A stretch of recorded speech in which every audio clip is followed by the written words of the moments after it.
friend, and welcome to Borgcast Lower Decks 4.4 with Amory and Peter. Hello. Hello. It's all right, Lila. You've just woken the dog. Oh, no, I'm sorry, Lila. It's okay. She was all peacefully asleep. No, it's okay. It's okay, Lila. You're going to say hello, are you? Yeah? Yeah? You say hello? You excited? Hello, friend. It's Star Trek. Yeah. Good girl. Yes. It's all right. You're good I'm girl. sorry you don't have your own microphone, but you really don't need it. Sorry. Anyway, we have some previously oncoming attractions. Yes. Andy writes, at STLV, Star Trek Las Vegas? Yes. During the Lower Decks panels, they went to great lengths to say repeatedly that Season 5 is the last season on Paramount+. I think they're hoping Netflix or another streamer will pick them up, or alternatively movies. I think the original plan was 7 seasons to match the old TNG DS9 Voyager runtimes. Yeah, and there was something in the news, wasn't there, about Paramount Television... Going or something. Something. It's going on to CBS or some such. Yes. So how that'll affect us in this country, heaven knows. But anyway, I mean, I think Lower Decks is still on Netflix. Oh, So in this country. Yeah. And I remember what it happened to Futurama, didn't it? That it was dead for a bit and then it came back and then it was dead a bit. And if they do that, give it a nice bit of time in between, then, come back with some fresh ideas. I'm up for that as an idea. Yeah. There's no reason why it has to end for good, but because unlike TV shows where actors age, not so much of an issue with animation. No, I mean it's all right if the actors age and the characters age as well. That's not a problem. Like the Frasier reboot they've done, he's supposed to be an old codger, isn't he? Yes, I guess he can barely walk, bless him, again. Yeah, but for me, it's about have they got enough stories to tell while they're still lower deckers. That's the key thing for me. Or is it going to be a bit strained because they, a bit like Bart is 30. Oh, don't. Do you know what I mean? I'm worried about that they're still really young and lower deckers when actually they're not. That's what I don't want to see. Indeed. Anyway, thanks for that, Andy. Thank you. Moving on to tonight's episode, which is I say something borrowed, something green. Oh, yeah. I have exciting news for Lieutenant Tendi. You've been granted leave to visit your family on Orion, effective immediately. Oh, wow, my family. Apparently, your sister is getting married. Congratulations. Wait, wedding? Sister? Parents? Tendi, I'm sorry, I'm freaking out. This is more backstory than I have ever been able to get out of you. Oh, that's okay, Captain Freeman. I don't need to go. I mean, there's so much work to catch up on. Starfleet is eager to demonstrate goodwill after the recent disappearance of an Orion ship. Oh, right.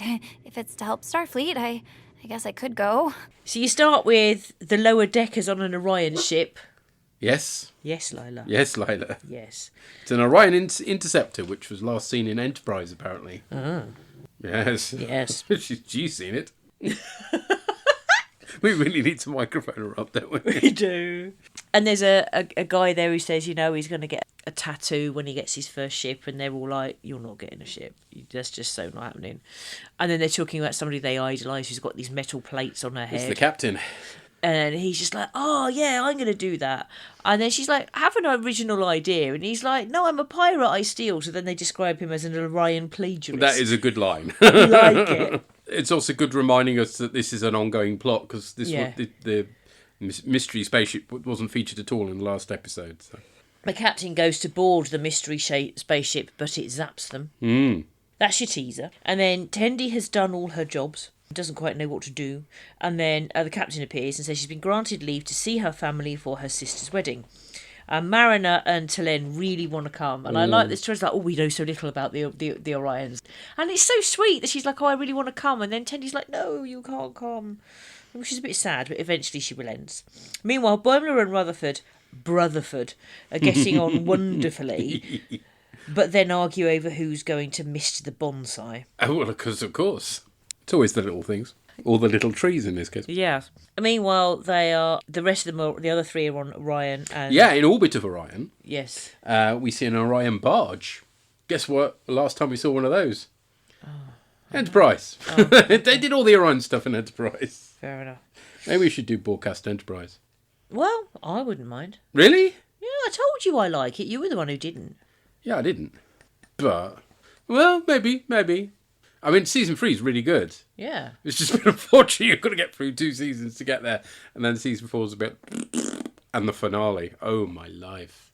Anyway, so yeah, we'll file that one for possible Okay. future use. Yeah, I always said I'd be happy to do it. Yeah. Anyway, they land on Orion and they see this massive castle and house and everything. And Marina's like, You see the rhino things, rhino thing. like the as they fly over in the shuttle. There's a couple of guys. One of them's riding one, but like not obviously not like a horse really fast, but using it to sort of, I don't know. It was sitting on a rhino thing. It looked really cool. Okay, was it like the rhinos in the first Wakanda one? Oh, Black Panther. Black Panther. I can't remember the rhinos in Black Panther. Well, they're like battle rhinos and they ride them into battle. No, this was using it more as sort of domesticated, sort of farming type thing. Oh, okay. Yeah. No, I didn't see that. There'll be a picture up on Facebook. Fine. Look forward to that. Yes. It's like, oh my god, you grew up in a castle like Billups. And then there's a sort of a litter, but you sit on it sideways. Sort of like a multiple person Yeah, sort of, yes. sedan chair type thing. Yes. And they get picked up and carried off and that to meet Tendi's parents. I didn't catch the mum's name, but I love Shona. Right, and I love the fact that the guy is Bert. Bert. Yeah, the male names particularly are very amusing. Although the sister who's getting married is De Erica, which is quite funny as well. There's a thing it's a traditional bridal kidnapping. Because of course it is. Because of course it is. But the mum's worried because it's too late. It's supposed to happen within a certain time frame, and it hasn't. And then they refer to Tendi as prime daughter. And Mariner and Selene are like, prime, that sounds important. Yeah, that sounds cool. Just means she delivers stuff. Yeah. Costs, what is it, $79.99 a year? Yes. And still bloody has your adverts in it. Oh, God. Either you pay and there's no adverts, or it's free and it's paid You have for to put the adverts. by Not adverts. both, you. No, you don't do cheating both. So buggers. Channel 4 is free, but it has adverts. YouTube is free, but it has adverts. That's fine. That's how you're financed. If I'm paying you a subscription, fuck off with your fucking adverts. Yes. Or you give me my money back and you can have your adverts, but I'm not subscribing.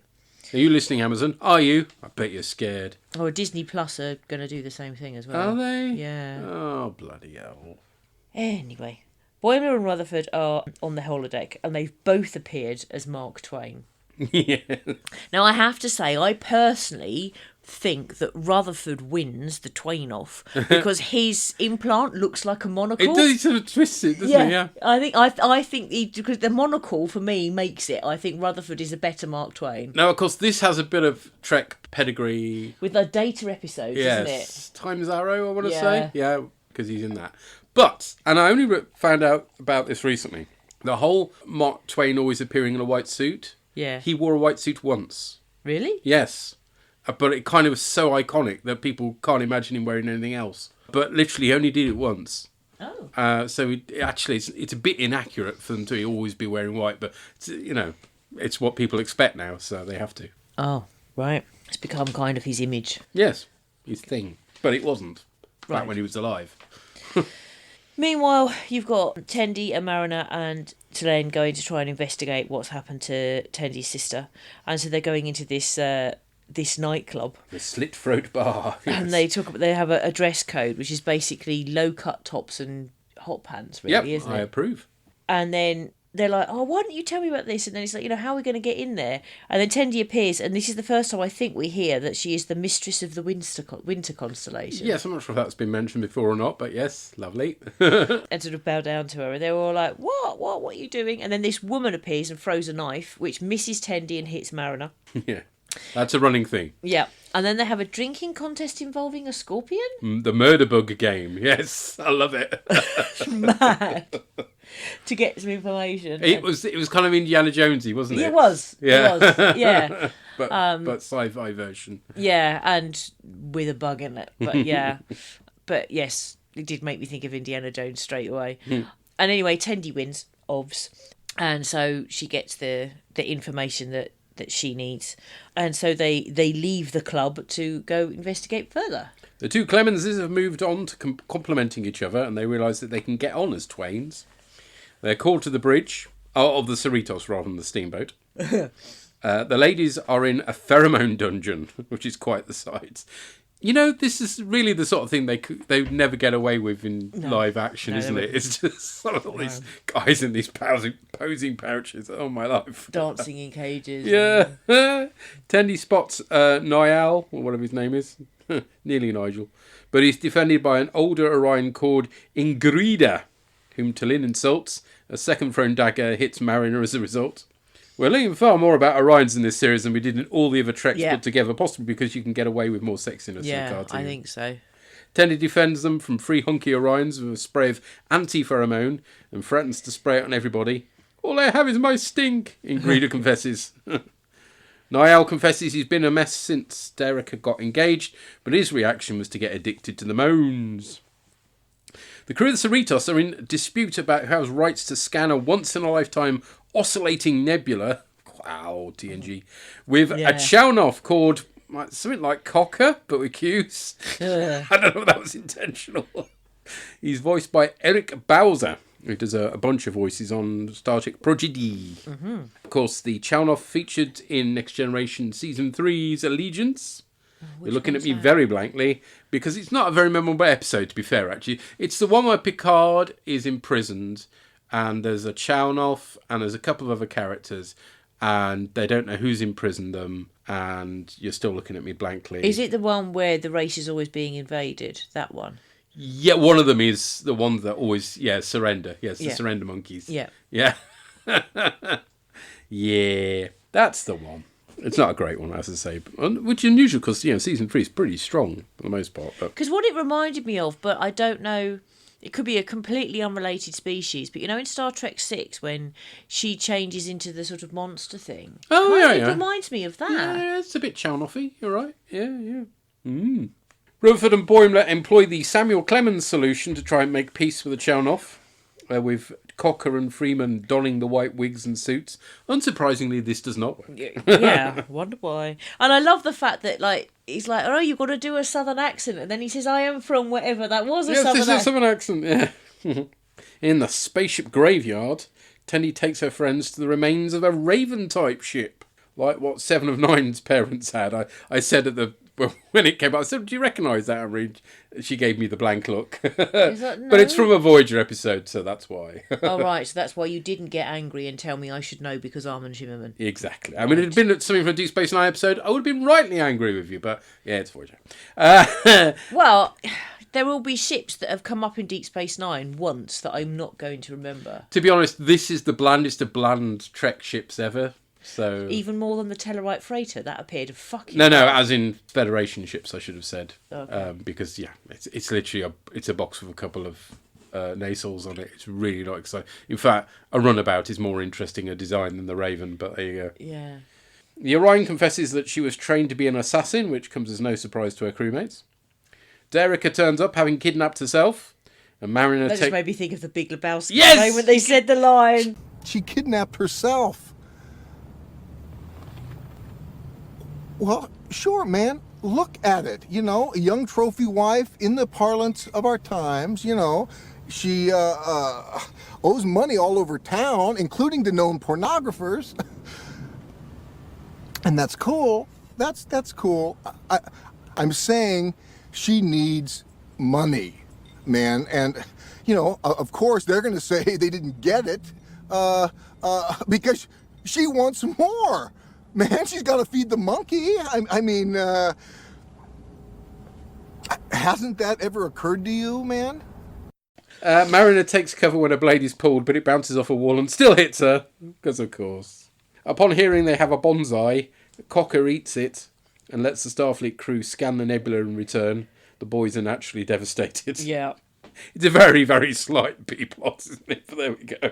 Derricka and Tendi fight. As the former is cheesed off, she had to take on her sister's duties when Tendi left for Starfleet. Derricka felt she couldn't live up to her sister, but investing her in combat proves otherwise.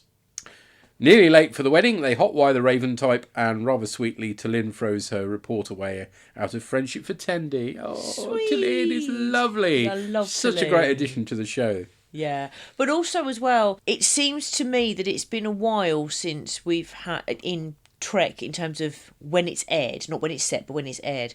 It seems a while since we've had a really nice Vulcan. Yes, definitely. Particularly female Vulcan. They tend to be bitches for some reason. Yeah, I mean, so the show has gone for a while of just writing not very nice ones. And I don't know particularly why. Absolutely adorable Vulcan. But this is a lovely Vulcan. Same way Spock is a lovely Vulcan. Yes. She's a lovely Vulcan.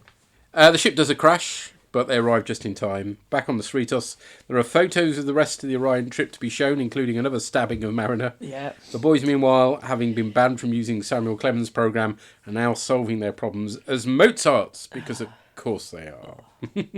It's another okay episode. It's great to be seeing more of Orion and learning more about the people. Mariner getting repeatedly stabbed is silly fun. The B-plot is daft enough, but I think the laughs are, again, a bit more limited. I would describe this as fun, but not funny. Yes, I think that's very true. So the first 2 episodes were really funny. Yeah. The last one was okay, and this one, is, as you say, is fun, but not... Fun. So it's still entertaining. It's a good watch. It's a good watch. It's entertaining and it's fun. I think where this succeeds over the previous episode is that this one has a nice hook in terms of finding out more about Orion. I think that's why I found it so fun and interesting, is that you're finding out more about the Orions, and the idea that Tendi, like at the end, you know, when they say, no, I know that you're a kick-ass assassin, but we know that really you're a geek. And she's like, oh, that's the nicest thing. I love it as a flip. Do you know what I mean? Because most people wish they were a kick-ass assassin, and she just wants to be known as a science geek, which I like. So yeah, it's entertaining and it's a good watch. It just isn't comedy. No, really. It's not. I'm not rolling around laughing at No, but I'm not sure you're supposed to. Well, you know, I guess they don't have to do that every time. It's just nice when they do. I think if they had tried to write this for laughs, it might not have worked. This is supposed to be letting you know about Orion culture and stuff. And I think the B-plot is supposed to be funnier than it is. Yeah, maybe it is to Americans. Yeah, I don't know. They are more into Mark Twain, obviously. Exactly. I don't know. United Statesians, you know the Mark Twain shit. Is it funny? I mean, there are bits of it that are funny, and the Chown-off is The Chown-off's funny, but maybe in America that's more funny in the same way as if something was part of British culture and it was in a British show, we would get more out of it than Americans would. Do you see what I mean? Yeah. I'm just trying to think of an equivalent character. Well, Stephen Fry springs to mind. I mean, he obviously hasn't got this sort of historical edge to him, but if you were thinking of, or Oscar Wilde, maybe somebody like that, but actually go with Stephen Fry. That'd have been so cool. Yeah.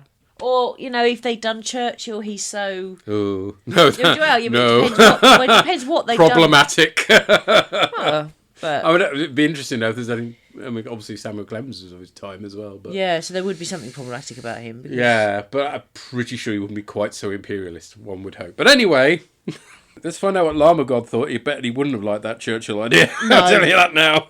Never. Llama God's log, wie geht's dir? Oh, wie good. It's a nice day for a green wedding. Now, I find myself with a bit of a problem here, because what is there to say about this episode of Lower Decks? Not that I've got nothing to say, not that there's anything bad to say about it, because it's just a really good episode. It's a lot of fun, and I enjoyed it a lot. I mean, in some respects, this is the perfect Lower Decks episode. Is it as good as the Moopsy episode? Not quite, but it's almost on a par, and it's just really entertaining. And as well as being funny, it does Star Trek things as well, and some character bits, and yeah, it's good. It's Lower Decks at its best, really. So the main plot, really, is Tendi off to her sister's wedding, and I love the Orion names. Was it De Erica, and all the pretty much standard Earth names with De in front of them. That was quite a lot of fun. And when we find out that Tendi was actually one of the best, if not the best, of the Orion pirates, it just wasn't something she wanted to do. She had an aptitude for it. In fact, she can do anything that she sets her mind to, really. And this really cements who she is as a character and why she's such a perfect Starfleet officer, because she wants to do it and she can do it, and if she applies herself. So yeah, this is lovely to see, and just some really nice bits learning about her home life. The whole Orion wedding ceremony. I mean, there's some nice bits about where the kidnapping is part of the ceremony, but you have to do it at the right time, otherwise it's a bit gauche. The fact that traditional gender roles have been swapped around is done very nicely, and not in a cringy way as, say, like Star Trek Next Generation's Angel 1 or anything like that. So yeah, that was supposed to be nice to see. A good win there. And it was good to see the girls all just hanging out and having fun, especially with T'Lyn getting in on some of it. Who wants to hotwire a stolen ship? I do not. And so yeah, it was just really nice to see Tendi there with her family. The other thread, the Boimler Brotherhood plot, that was just perfect Star Trek Next Generation B plot, wasn't it? The two fall out over a bonsai tree and reconcile the differences using holodeck simulations of Mark Twain and Mozart. That was just absolute nonsense. Complete absolute nonsense, but also perfectly Star Trek Next Generation, isn't it? Again, it's a parody, but it's not taking the piss. It's a loving parody, and I loved how they took what they learned on the holodeck and tried to use it to diffuse the tense situation in the middle of a negotiation, because that is so Star Trek Next Generation, isn't it? Except this time it didn't work. So yeah, it's lovely, a wonderful subplot there. And again, quite a lot of good running gags through this as well. The line, Orions do not lie. Actually, what am I saying? We do it all the time. And at the start of the episode with Tendi cataloguing all the mysterious diseases that everyone brought back from shore leave. Yeah, wonderful. It's that kind of thing that makes, Lower Decks really down to earth and a bit gross, but yeah, it's going to happen, isn't it? Sorry to say, I love this episode. Really good stuff, and I'm looking forward to the next one. So, as ever, I'm looking forward to finding what everyone else made of this. I hope everyone survived the rather rapid departure from summer. It's kind of November now, isn't it? And until next time, glory to you and your cast. It's like they've just thrown the switch from summer straight to winter. Forget autumn. We don't need autumn. It's just boing. Oh my gosh. It's not winter. Winter involves putting the heating on. Well, I had the weekend. I had my shorts on. Today I had a jumper on. It just felt like a really. It switched from summer to autumn. It hasn't switched to winter. Far too quickly. Horrible. I like a nice gradual change between the seasons. Yeah, but it's going to get warmer again tomorrow. Not warm, but this is a particular cold spell in the same way as we've had heat waves, and that's the sort of thing that happens now to our weather thanks to climate change. Sudden, significant changes that you really notice. Not as cringy as Angel 1. That is a very low bar. It is, but But it isn't, thankfully. Yeah, but they did the gender swap in a way that you kind of wish Angel 1 had done it, if you see what I mean. Yeah, well. Whereas Angel 1 was much more like bloody the two Ronnie's worm that turned. He was, wasn't it, basically? Yes. Ooh, that's a deep cut. I'm not sure it's unfair. The dateline is 2012. England is in the grip of a new regime of terror. Traditionally a land of brave heroes and great statesmen, Nelson, Wellington, Disraeli, Churchill. Britain now laboured under the yoke of a power guaranteed to strike fear into the hearts of all men. The country is being run by women. It all started with Margaret Thatcher. Housewives all over England, delighted at her rise to power, voted more and more women in and more men out. A few years later, the Germaine Greer Knicker uprising made 1984 a far more terrifying year than even George Orwell predicted. Men's clubs were abolished, gentlemen's toilets closed, creating widespread distress among thinking and drinking men everywhere. Gay libbers naturally were the first to go to the wall. Yeah. I think for me, what I'm trying to say, for those who don't know the two Ronnies worm that turned, is that I think that actually Next Gen was behind its time. Even then. Yes. It wasn't of its time, it was behind it. Yes. Because it was written by Roddenberry. I was going to say, the influence of Roddenberry, yes. Yeah. But this one, you notice it, but it doesn't make a big thing of it, other than they're under the influence of the pheromones, and I love the line, as of course a starship captain couldn't possibly effective, they thought Starfleet had made it up, couldn't possibly be affected without the moans. Is that a Kirk reference? No, or is that it's an Never Enterprise. Yeah. Archer reference? And then it turns out, no, the moans are a thing, but Tendy's like, I don't approve, I've got this anti-pheromone spray, I will threaten to use. I like that, and it is a lovely character arc and a nice way to sort of find out more about the Orions. And I think you're right, as you said earlier, love, they couldn't have done this live action. No. And we've heard from Puri. Hello, Args. Puri here to talk about Something Borrowed, Something Green. Again, a lot of fun from Lower Decks. I'd actually forgotten about this one, weirdly enough. But the minute I sort of tuned into it, it all came back to me. And this episode, the bit I remembered from it is actually not even really a B-plot, what there is of a B-plot, which is basically the quite cute thing of Rutherford and Boimler becoming besties but having arguments and finding they can only solve their arguments when they dress up and pretend to be Mark Twain. And again, it's a typical sort of silly Lower Decks thing, is they do that only for it not to work, but then the problem gets solved anyway.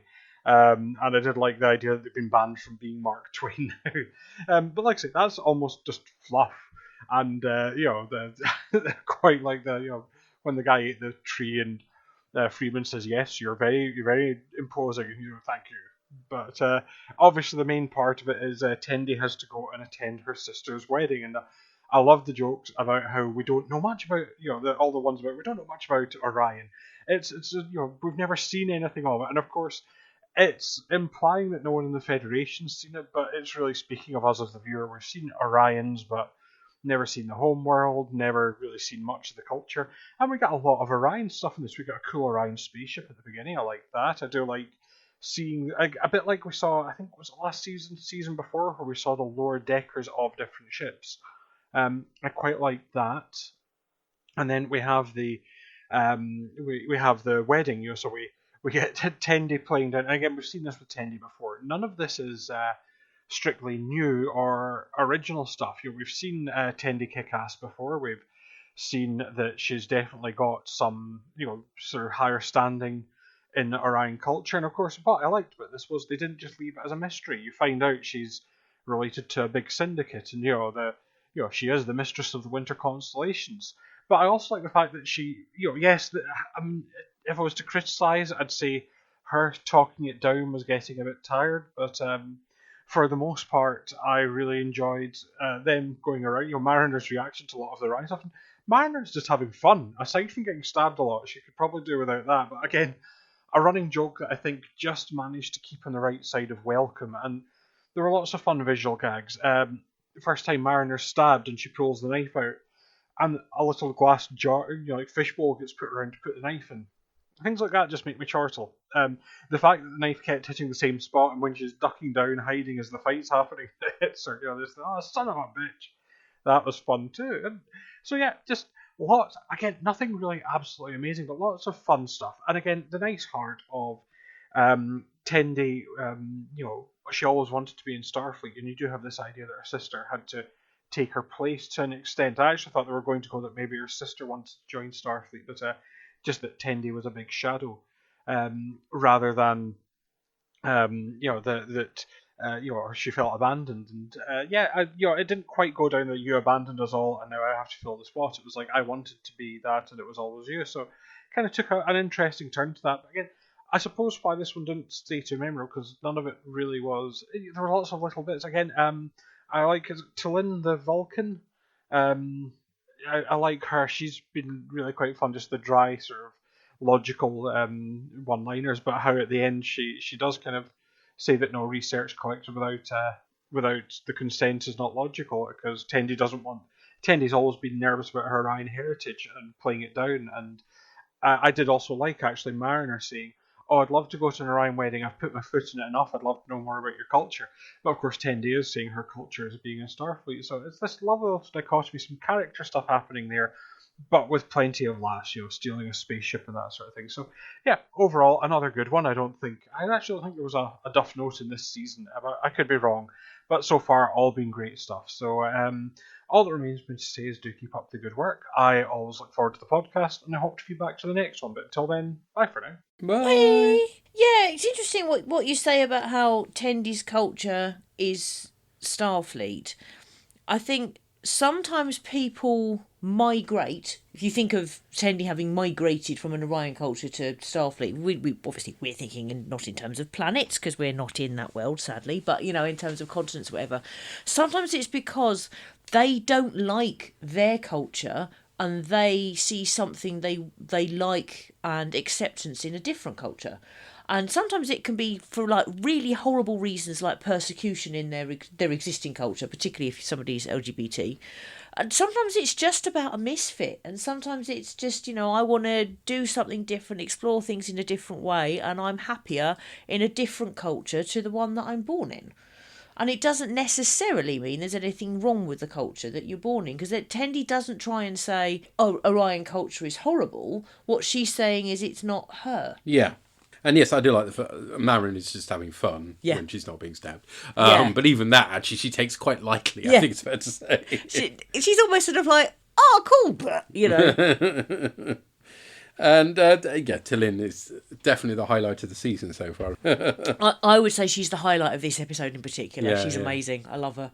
And it's fair to say there's not been a bad episode yet. It's just some have been funnier than others. So yeah, I think it depends. This is entertaining, but it's just not. It's not laugh out loud. But I don't think it could be and get it right. So it's entertaining and it's fun, but it's not funny. Not in the same way as Moopsie was funny. Yes. Right. Well, thank you to all who fed back. Next time, on Wednesday, the 28th of August, we should be watching the original series And the Children Shall Lead.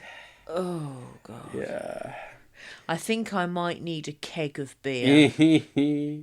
And on the 5th of September, we're covering the next episode of Lower Decks, which is Empathalogical Fallacies. Wow. Say that one. Too No, fast I after a lot probably of won't. beers. I'm probably just telling you now, I doubt I'll manage it. But Yes. it's an odd one, so you're the one who's got to read the episode title. Oh, that's true enough.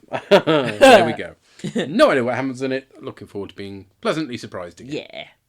Until then, take care. Cheery bye. Bye, bye. I say goodbye. Yeah, I'm not doing that. Bye.